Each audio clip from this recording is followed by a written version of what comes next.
Bonjour à toutes et à tous, bienvenue dans Libre Ensemble, votre rendez-vous de la laïcité. Lutter contre les violences sexuelles et le harcèlement, sensibiliser à la question du consentement, les universités sont plus que jamais actives en cette période de rentrée et de bleusailles pour que les campus deviennent des lieux sécurisés pour toutes et tous. À l'ULB, des cercles ont mis en place des chartes et des services ont vu le jour pour accompagner les étudiants en cas de problème. Reportage de Nicolas Francom.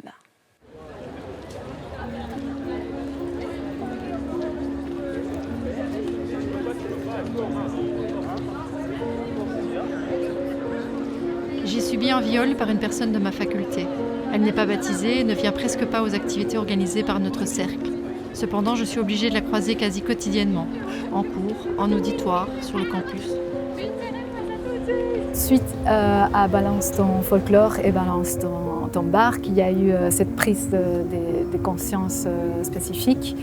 Et donc, on a créé un groupe initialement, c'était un groupe de travail pour réfléchir à ce que l'université pouvait faire en matière de prévention et de gestion des cas de violences sexuelles. Et ça a donné lieu à une commission officielle. Donc, c'est une commission qu'on retrouve dans l'annuaire des instances officielles de l'université. Cette commission existe depuis 2021. Et elle est composée, la moitié ce sont des représentants et représentantes étudiants, donc des cercles et du bureau des étudiants administrateurs, et l'autre moitié ce sont des membres du personnel, et elle est supervisée par le vice-recteur aux affaires étudiantes. Cette commission s'est réunie une dizaine de fois par an. Et donc, on a mis en place des mesures de prévention, mais aussi des mesures, ce qu'on appelle prévention primaire. Donc, c'est vraiment éviter ou diminuer le risque de violences sexuelles. Prévention secondaire, c'est toutes les actions qui concernent les ressources pour les victimes. Et prévention tertiaire, l'idée c'est de réduire les effets négatifs, les impacts des violences sur la vie des personnes. Plus tard, lorsqu'on finit, je remarque qu'il avait enlevé le préservatif pendant l'acte ou qu'il n'avait jamais mis de préservatif.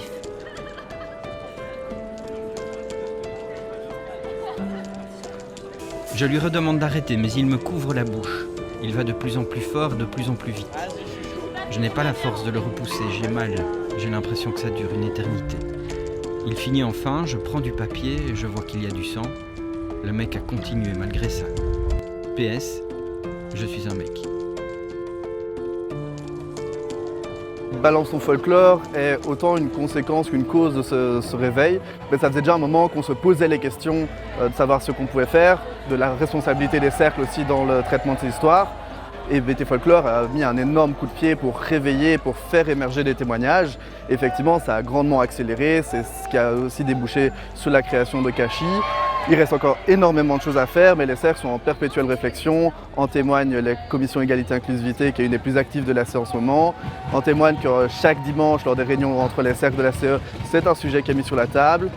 L'accueil par les safe zones lors des GEF, qui est des soirées, d'avoir des endroits où les gens peuvent retrouver un personnel formé, est une attente des cercles. Actuellement, c'est encore des étudiants qui tiennent beaucoup de ces safe zones. En cas d'agression, en cas de problèmes vécus dans la communauté étudiante, on encouragerait d'abord à se tourner vers la police, qui est quand même l'organe le plus compétent.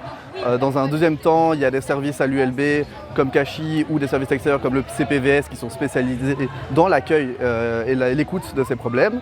Et un peu plus loin, effectivement, ils peuvent se tourner vers les cercles, vers les bureaux de cercle, vers les délégués égalité-inclusivité pour attendre une réaction. Le souci, à nouveau, est juridique. Chaque cercle fonctionne différemment. Entre une déclaration de principe ou un suivi de protocole très cadré, chaque cercle aura un fonctionnement. Mais voilà, il y a aussi la santé mentale des étudiants qui ne sont pas là pour prendre ça en charge, à prendre en compte. Et c'est pas évident. Mon travail, déjà, premièrement, ça a été de faire une charte du coup relative aux agressions sexuelles, morales ou physiques et au harcèlement, donc pour la lutte contre ça. Au niveau des cercles, donc oui, chaque cercle travaille sur sa charte qui peut être donc modifiée chaque année par normalement les délégués égalité-inclusivité. En tout cas, c'est comme ça que ça fonctionne à Solvay. On travaille également sur un projet de charte pour la GEF, donc l'endroit où on fait tous nos TD.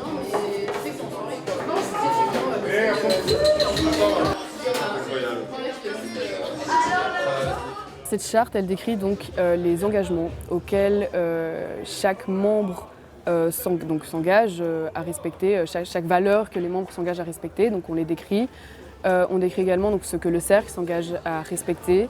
Et la charte, ce qui est le plus important, c'est qu'en fait, elle décrit en cas de violation de ces engagements, en cas de violation, donc en gros, de l'intégrité physique ou morale des membres du cercle, ce à quoi la personne qui a violé donc, ces engagements va faire face. Le cercle Solvay, c'est quand même un grand cercle, donc oui, ça comprend énormément de personnes qui ne sont pas baptisées. Au final, les personnes baptisées sont une minorité. Donc oui, ça s'applique à tout le monde et les protocoles concernent parfois des personnes qui ne sont pas baptisées, ça ne change absolument rien. Ils avaient l'air ravis de se dire qu'ils pourraient tripoter des filles en avant-cours avec elles lors des travaux pratiques. Il commence à se frotter à mon corps et je sens immédiatement qu'il est complètement nu. Je suis alors allongée, tétanisée de tout mon long sur mon flanc droit, fermant les yeux pour que ça cesse. CACH existe depuis août 2020.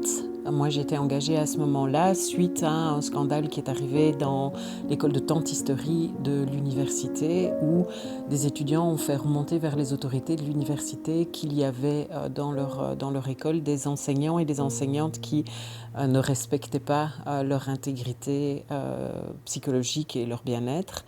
Et à partir de ce moment-là, les autorités se sont rendues compte qu'en fait, les étudiants et les étudiantes n'utilisaient pas les dispositifs existants pour faire remonter leurs paroles vers les autorités. Donc, ils ont voulu réfléchir et mettre en place un dispositif autonome. On est complètement neutre par rapport aux autorités parce que, tout simplement, les autorités ne savent pas ce qu'on fait. Et non, il y a vraiment une volonté dans les autorités de l'université de ne pas interférer dans les décisions que nous prenons. Donc, ce n'est pas les autorités qui décident si oui ou non ça vaut la peine de déposer plainte.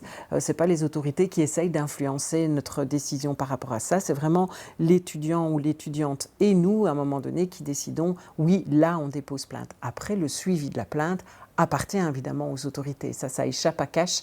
L'instruction, c'est pas nous.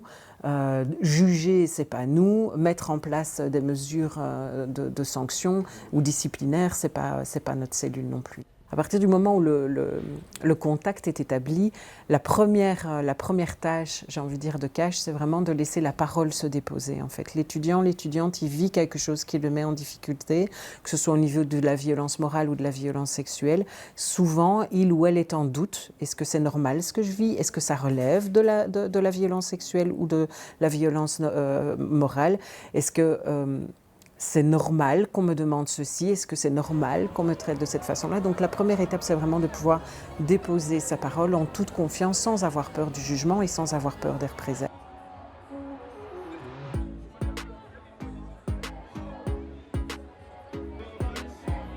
C'est très intéressant de voir que la honte, elle change de camp. On travaille sur les stéréotypes qui en fait sous-tendent la culture du viol et le patriarcat, qui permettent justement toutes ces violences et de les banaliser, de les légitimer. Depuis 2021, il y a effectivement le Balance ton folklore et donc c'est intéressant de voir qu'en fait il y avait des choses qui existaient depuis des décennies en fait. J'ai déjà commenté à plusieurs reprises des publications, notamment pour interpeller la police puisque certains étudiants se plaignent parfois que l'ULB ne fait rien, mais c'est pas de notre ressort, on ne saurait pas agir sur certaines choses, mais par contre la police peut le faire et puis la justice belge évidemment.